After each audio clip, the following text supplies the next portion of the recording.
तो हम लोग आज स्टार्ट कर रहे हैं। तो सॉलिड स्टेट से स्टार्ट करेंगे, जो काफ़ी एक इम्पोर्टेंट टॉपिक है एमएससी एंट्रेंस और गेट नेट या किसी भी एंट्रेंस एग्जामिनेशन के लिए। तो सॉलिड स्टेट स्टार्ट करने से पहले हम लोगों को जानना होगा कि मैटर का कितने स्टेट होते हैं। मैटर का कितने स्टेट होते हैं हम लोगों को जानना होगा। बचपन में हम लोग पढ़े थे मैटर का 3 स्टेट होते हैं, ठीक है। तो क्या थे वो? एक है सॉलिड, 2 है liquid,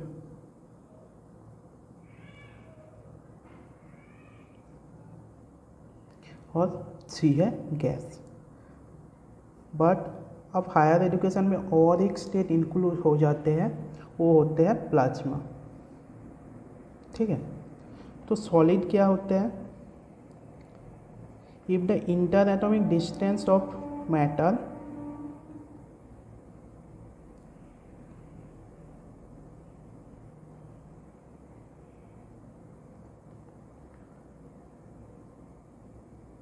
is too low or small, or the atoms are compact, this is called solid। जैसे हम मान लिया एक सॉलिड में कुछ एटम है, ऐसे इंटर एटॉमिक डिस्टेंस मतलब ये सॉलिड का ये जो एटम है इनका सेंटर, उनका जो नेबर्स एटम है उनका सेंटर का डिस्टेंस, ये होते हैं इंटर एटॉमिक डिस्टेंस। वो काफ़ी लो होते हैं और काफ़ी स्मॉल होते हैं, क्योंकि सॉलिड में जो मैटर होते हैं वो काफ़ी कॉम्प्रेस्ड होते हैं, ठीक है। और इन 3D में हम लोग वो जो सॉलिड का जो एटम है उनको हम लोग क्या कंसीडर करेंगे? सॉलिड स्फीयर कंसीडर करेंगे। और इन 2D में हम लोग सर्कल कंसीडर करेंगे, ठीक है। ये तो हो गया। फिर आते हैं लिक्विड। लिक्विड क्या चीज़ है? जिसमें इंटर एटॉमिक डिस्टेंस सॉलिड से ज़्यादा होंगे। जैसे मान लिया ऐसे है,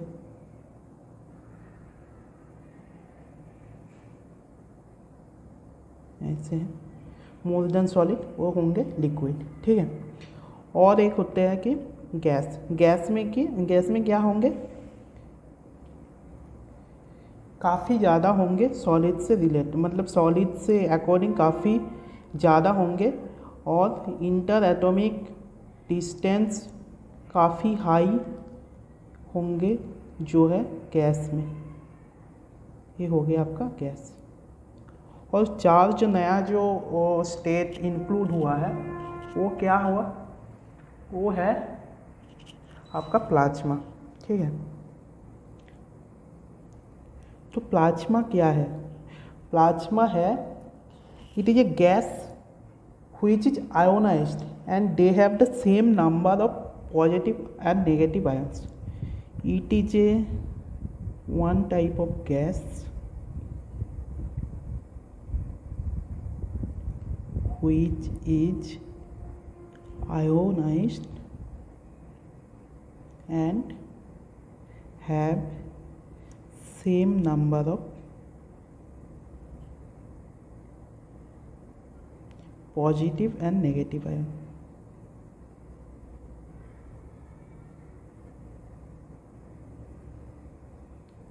ये स्थान ऐसे और काफ़ी सारे जो स्टार होते हैं उसमें जो गैस का जो स्टेट होते हैं उसमें जो मतलब मैटर का जो स्टेट होते हैं वो होते हैं प्लाज्मा। जैसे इक्वल नंबर ऑफ पॉजिटिव और equal number of negative ion होंगे, ठीक है। तो फिर हम लोग आते हैं सॉलिड का। हम लोग जो चैप्टर पढ़ रहे हैं उनका वो सॉलिड है, तो हम सॉलिड से रिलेटेड ही कुछ डिस्कस करेंगे। तो सॉलिड का कुछ टाइप होते हैं।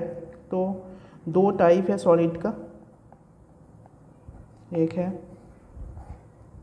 क्रिस्टलाइन, एक है एमोर्फस।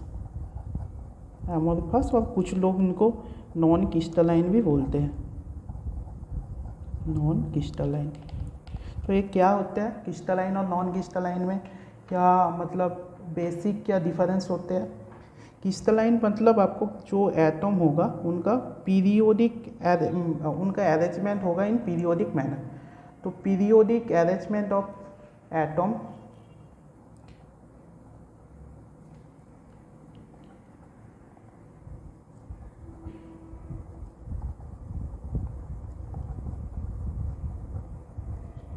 और इनका जो होगा नॉन पीरियोडिक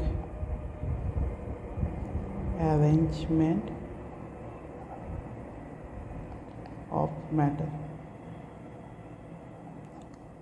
जैसे आप रियल लाइफ कुछ एग्जांपल ले लेते हैं हम लोग क्रिस्टलाइन के लिए, ठीक है।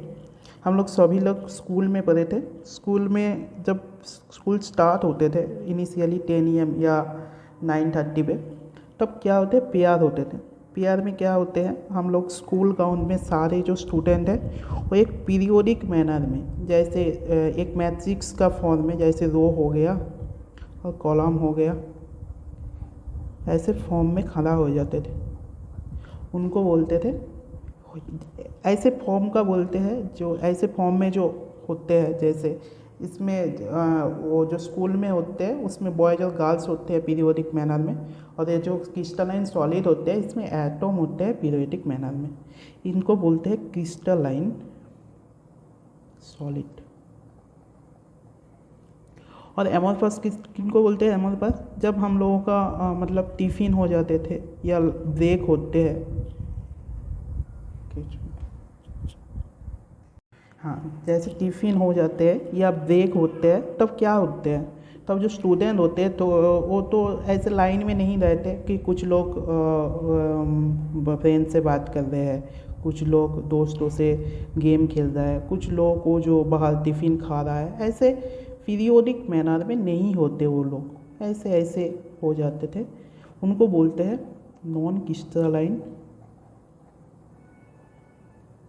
और एमोरफस। ठीक है, समझ में आ गया सर? तो वो होते हैं नॉन क्रिस्टलाइन और एमोरफस सॉलिड, ठीक है। तो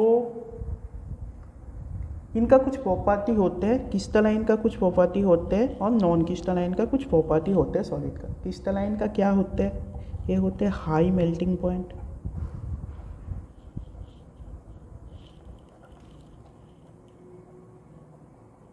और सिमिलरली इनका होते हैं लो मेल्टिंग पॉइंट एमोरफस का। हो गया।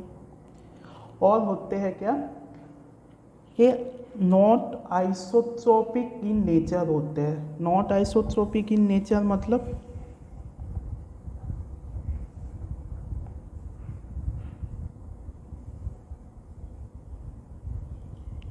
Isotropic in nature, not isotropic in nature, और एनाइसोट्रोपिक भी बोलते हैं, एनाइसोट्रोपिक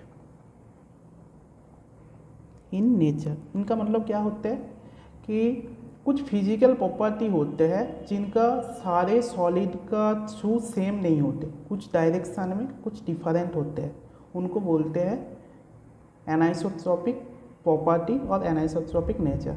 जैसे कौन सा प्रॉपर्टी, फिजिकल प्रॉपर्टी सेम नहीं होते, कंडक्टिविटी सेम नहीं होते, रिफ्लेक्टिव इंडेक्स सेम नहीं होते, इन सारे सॉलिड के लिए कुछ मतलब इन सारे क्रिस्टलाइन सॉलिड के लिए, मतलब क्रिस्टलाइन सॉलिड के सारे पार्ट में सेम सॉलिड का सेम नहीं होते, कुछ डायरेक्शन में डिफरेंट होते हैं, इनको बोलते हैं anisotropic properties. But in amorphous solid they are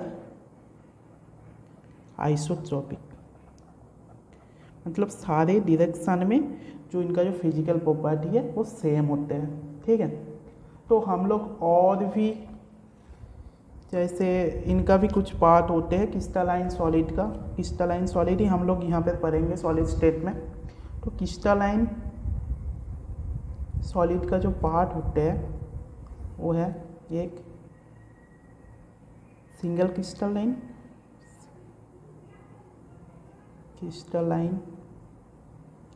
और पॉलीक्रिस्टलाइन। सिंगल क्रिस्टलाइन मतलब if the periodicity through the solid does not break, मतलब आप ऐसे कुछ सॉलिड है और आप सोच लो कि पेयर वाला केस है, मतलब स्कूल का जो पेयर है उसमें उनका जो केस है कि पीरियोडिसिटी इसमें ब्रेक नहीं हो रहा है, वो होते हैं आपका सिंगल क्रिस्टल। और पॉलीक्रिस्टलाइन क्या होते हैं, इसमें क्या होता है पीरियोडिसिटी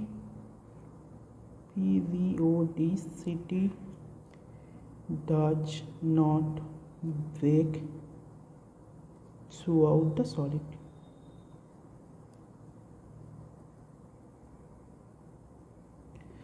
बट पॉलीक्रिस्टलाइन में क्या होते हैं कि पीरियोडिसिटी ब्रेक हो जाते हैं। पीरियोडिसिटी ब्रेक कैसे होते हैं, जैसे हम ले लिया ऐसे कुछ सॉलिड है,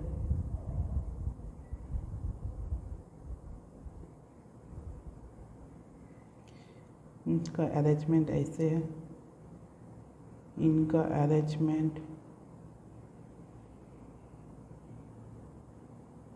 ऐसे है, इनका अरेंजमेंट ऐसे ऐसे हो गया। सोचो रेस्ट ऑफ द ऐसे ऐसे है, ऐसे है, ऐसे है, ऐसे है। वो क्या है कि ये इनका ये जो स्मॉल रीजन है ये है पीरियोडिक, मतलब ये इनका जो अरेंजमेंट है ये पीरियोडिक मैनर में है, ये भी पीरियोडिक मैनर में है, पर इनका जो पीरियोडिसिटी और इनका पीरियोडिसिटी सेम नहीं है। किस पॉइंट पे सेम नहीं है, ये पॉइंट पे सेम नहीं है और इस पॉइंट पे पीरियोडिसिटी ब्रेक हो रहा है। तो ये जो स्मॉल जो पॉइंट जो पीरियोडिक है उनको बोलते हैं ग्रेन, और जिस पॉइंट पे पीरियोडिसिटी ब्रेक हो रहा है इनको बोलते हैं ग्रेन, और जिस पॉइंट पे ब्रेक हो रहा है इनको बोलते हैं ग्रेन बाउंड्री। रियल लाइफ में आप कैसे सोचोगे कि आप सोच लो आप पीआर के बाद आप लोगों को क्लास में जाना होता है। हम लोगों का तो जब पीआर होते थे वो ग्राउंड में होते थे, उनके बाद क्लास में जाना होता था।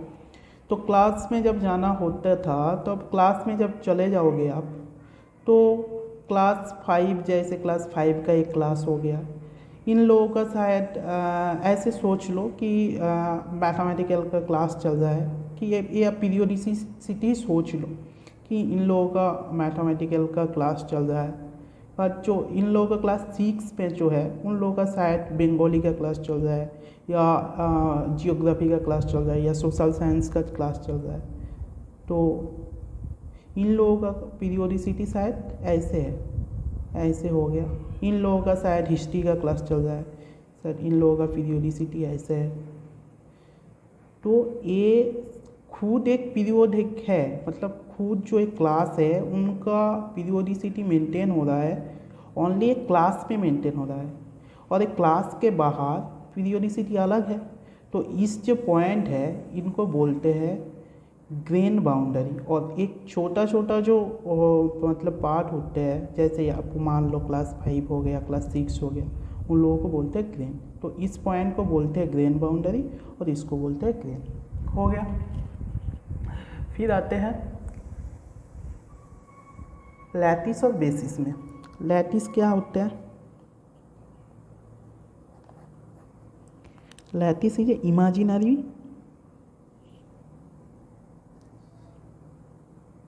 is an imaginary point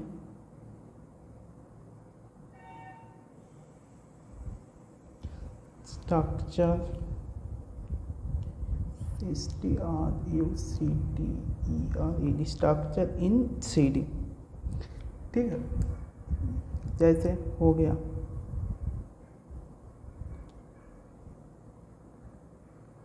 ये हो गया आपका सॉलिड, ये हो गया आपका लैटिस। इसमें क्या है, ये इमेजिनरी पॉइंट है कि इसमें कोई मतलब अभी एटम या कुछ नहीं है, वो जो इमेजिनरी पॉइंट है वो हो गया आपका लैटिस। जैसे आप रियल लाइफ में कैसे सोचोगे ये लैटिस क्या चीज़ है। आप फ्रिज सारे मतलब मोस्ट ऑफ द लोगों के घर में फ्रिज रहते हैं, फ्रिज का आप सोच लो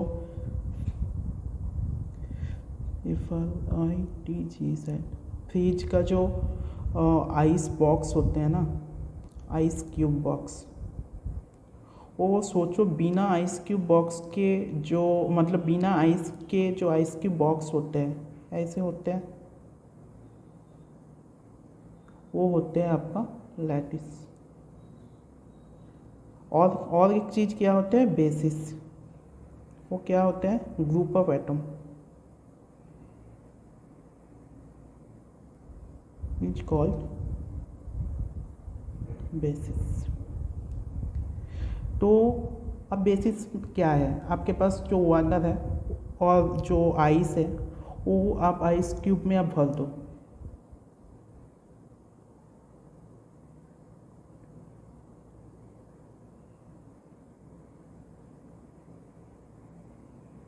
वो हो गया। वो जो आइस है ए है, पहले जो आइस क्यूब का बॉक्स था विदाउट आइस ये होते हैं लैटिस, और आइस जो है वो होते हैं basis.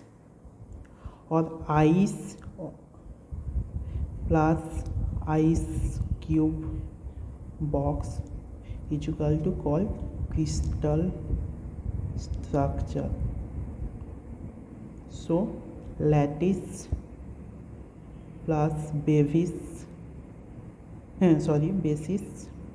Equal to called crystal structure.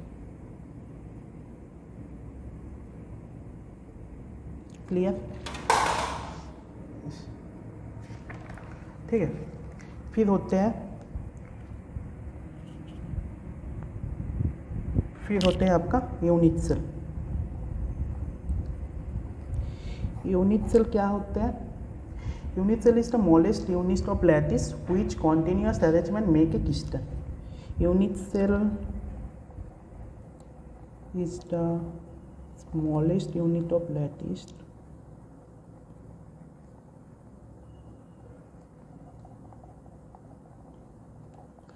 which continuous arrangement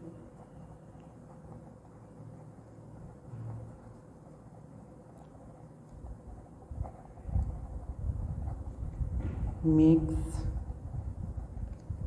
a crystal structure।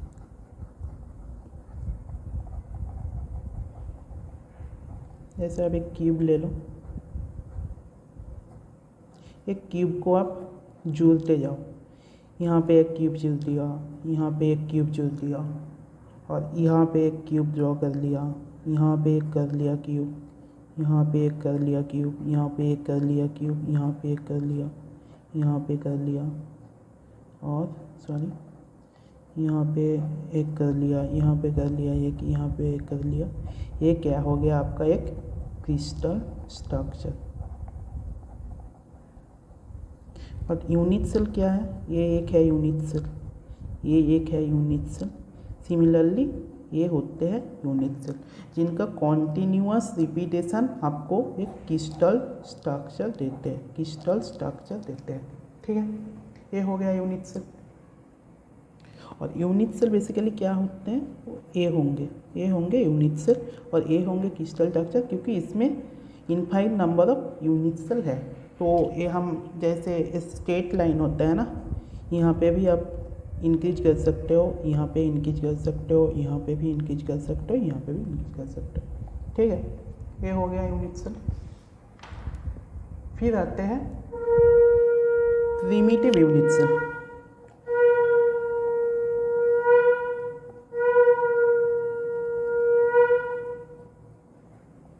Primitive unit cell क्या होते हैं? If the unit cell contain one lattice point, this is called primitive units।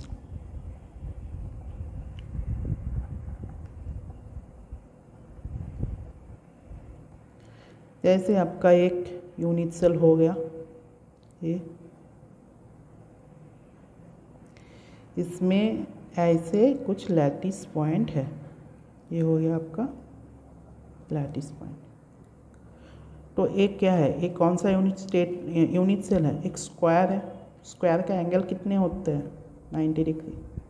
तो इनका क्या होगा, ए भी 90 डिग्री, ए भी 90 डिग्री और ए भी 90 डिग्री।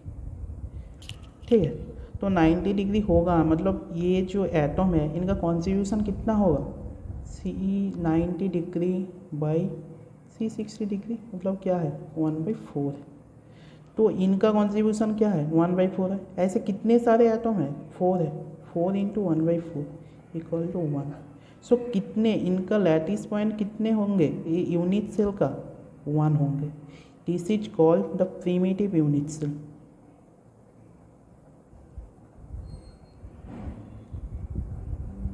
ये भी हो सकता है प्रिमिटिव यूनिट सेल, ऐसे इनका अंदर एक है, ये हो गया प्रिमिटिव यूनिट सेल, ये हो गया आपका प्रिमिटिव यूनिट सेल। ऐसे काफ़ी सारे प्रिमिटिव यूनिट सेल हो सकते हैं। और जो है non primitive unit cell,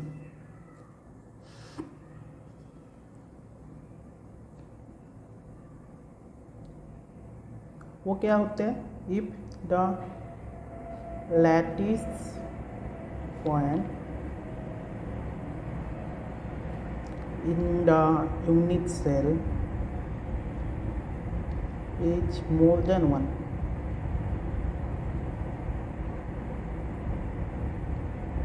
this is called non-primitive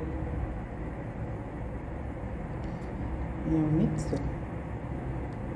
हो गया आपका नॉन प्रिमिटिव यूनिट सेल। जैसे हम लोगों के पास क्या थे, एक प्रिमिटिव यूनिट सेल क्या थे, ये थे मेरा पहला था प्रिमिटिव यूनिट सेल। ये नॉन प्रिमिटिव कैसे होगा, ऐसे आप रिप्लेस कर दो, यहाँ जो कॉर्नर एटम आप रिप्लेस कर दो, तो ये कॉर्नर एटम के लिए कॉन्ट्रीब्यूशन क्या थे 1 थे, मतलब 1/4 इंटू 4 इक्वल टू 1 थे। और इनके लिए क्या थे 1 थे सेंटर के लिए, क्योंकि सारे वो जो लैटिस पॉइंट है, total lattice point unit cell का अंदर है, बट ये जो कॉर्नर में जो लैटिस पॉइंट है वो सारे अंदर नहीं है। जैसे आपके पास एक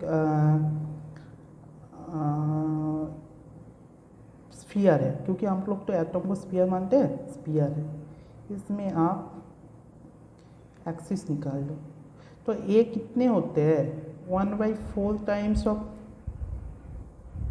ये पार्ट क्या होते हैं, सारे इक्वल होते हैं, क्योंकि टोटल क्या होते हैं 360 डिग्री होते हैं।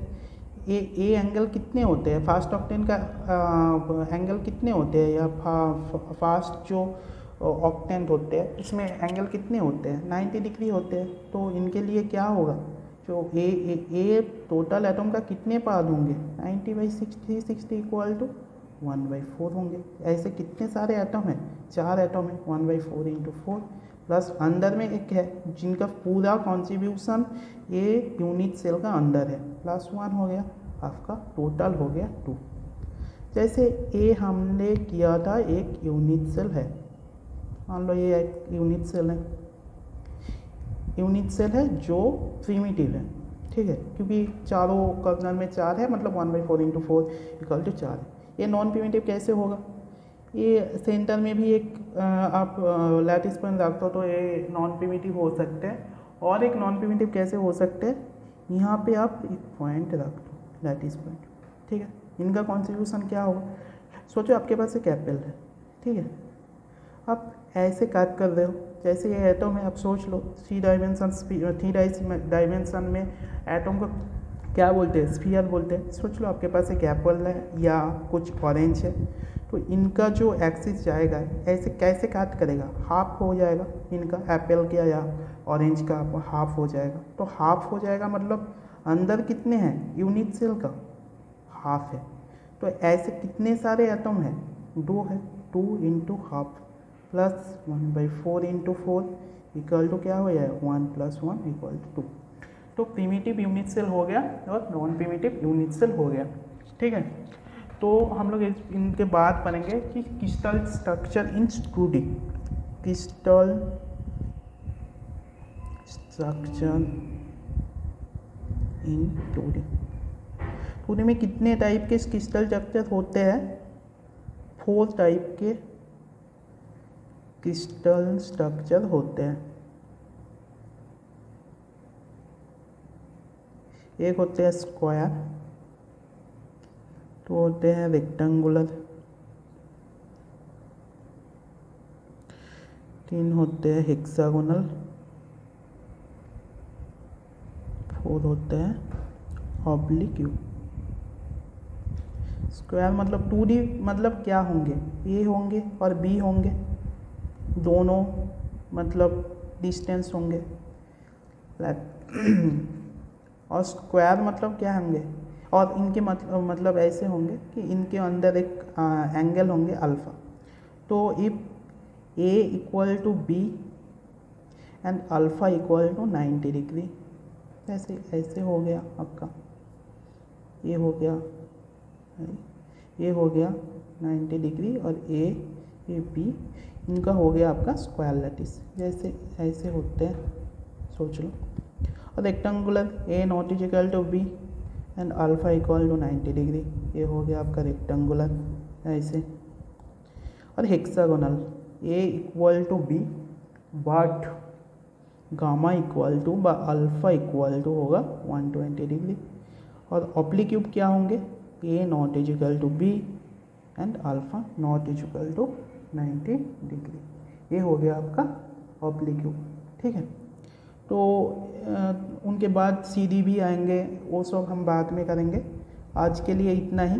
तो स्क्वायर में अच्छा और एक है क्रिस्टल स्ट्रक्चर होते हैं 4 टाइप का, और बेविस लैटिस जो होते हैं वो होते हैं 5 टाइप का। और 5 टाइप कैसे होते हैं, रेक्टेंगुलर में 2 होते हैं, एक होते हैं प्रिमिटिव और एक होते हैं नॉन प्रिमिटिव। ठीक है, इनमें 2 होते हैं। उस क्रिस्टल स्ट्रक्चर मतलब बेविस लैटिस 2 होते हैं, तो स्क्वायर में 1 हो गया, रेक्टेंगुलर में 2 हो गया, और हेक्सागोनल में 1 और ऑब्लिक क्यूब में 1, तो टोटल नंबर ऑफ बेविस लैटिस होते हैं 5। ठीक है, आज के लिए यही था। नेक्स्ट क्लास में हम क्या मतलब डिस्कस करेंगे 3D के लिए, और बाकी सारे जो होते हैं ऐसे होंगे। ठीक है, चलो।